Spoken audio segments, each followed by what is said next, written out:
នេះបានថាខ្មែរជួយខ្មែរពិតមែនបងប្រុសម្នាក់ធ្វើការនៅហាងជប៉ុននៅឯប្រទេសថៃបានស្នើឲ្យតកែមកបើកហាងសាការីកិ432នៅប្រទេសខ្មែរដើម្បីផ្ដល់ឱកាសការងារជូនកូនខ្មែរហើយអ្វីដែលគួរស្ញប់ស្ញែងនោះគឺហាងនេះផ្ដល់នៅប្រាក់ខែហ្នឹងខ្ពស់ជាងហាងផ្សេងរំភើបមែនទែននៅហាងសាការីកិ432នេះអ្នកនរគ្នាចង់ញ៉ាំបែបជា buffet ជប៉ុនក៏បានចង់ញ៉ាំបែបជាម្ចាស់ក៏បានដែរនិយាយទៅ buffet គេគឺមានរាប់រយមុខតែខ្ញុំចង់ឲ្យអ្នកនរគ្នាមកសាកភ្លក់នៅ Nikosho Harami ដែលជាប្រភេទសាច់ថ្លៃញ៉ាំទៅទន់រមើយហើយជាតិមែនតែនហ្មង Nikosho Rusu Slice នេះវិញគឺជាប្រភេទសាច់គោអូស្ត្រាលីទន់ស្វិតល្មមញ៉ាំបង្គាអាកាអេប៊ីនេះជាប្រភេទបង្គាថ្លៃឮថា2គីឡូជិត$100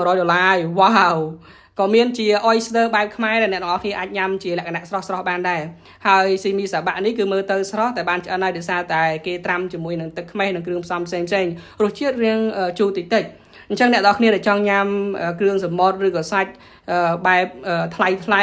ហើយជាមួយនឹងការផ្ដល់ជូននៅតម្លៃសមរម្យអាចមកសាកនៅនេះបានហើយអ្វីដែលគួរឲ្យចាប់អារម្មណ៍នោះអ្នកនរគ្នាកំងភ្លាមចុងភៅធ្វើជូនភ្លាមអញ្ចឹងទៅរសជាតិកាន់តែស្រស់និងកាន់តែឆ្ងាញ់ចង់ញ៉ាំបែប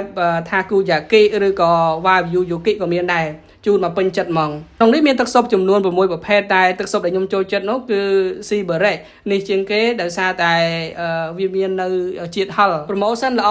អ្នកនរគ្នាមកញ៉ាំមួយលើកទទួលបាន1 point ហើយនៅពេលទទួលបាន20 point អាចបដូរជាកាត VIP ស្មើនឹងការបញ្ចុះតម្លៃ 10% រាល់ការអញ្ជើញមកញ៉ាំនៅពេលក្រោយៗហើយនៅក្នុងខែឧសភានេះបើអ្នកនរគ្នា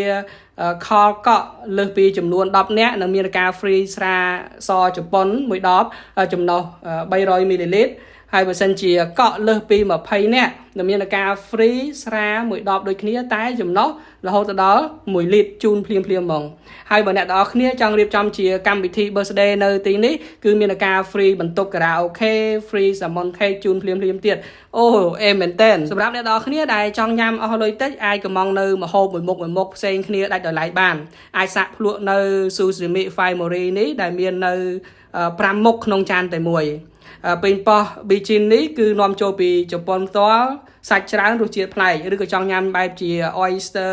កាគីនេះក៏បានដែរសាយធំសាច់ច្រើនឬថា6 7គ្រាប់ស្មើ1គីឡូហើយនឹងមានម៉ឺនុយផ្សេងជាច្រើនទៀតតាមចិត្តតាមតម្រូវការរបស់អ្នកទាំងអស់គ្នាអូភ្លេចប្រាប់ក្មេងៗដែលកម្ពស់ក្រោម1.10 ម៉ែត្រ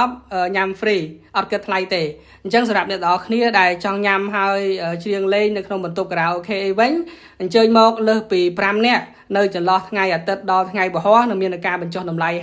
50% សម្រាប់បន្ទប់ខារ៉ាអូខេហើយព័ត៌មានលម្អិតអីអាចឆាតទៅកាន់ page ផ្ទាល់បានអរគុណបាយ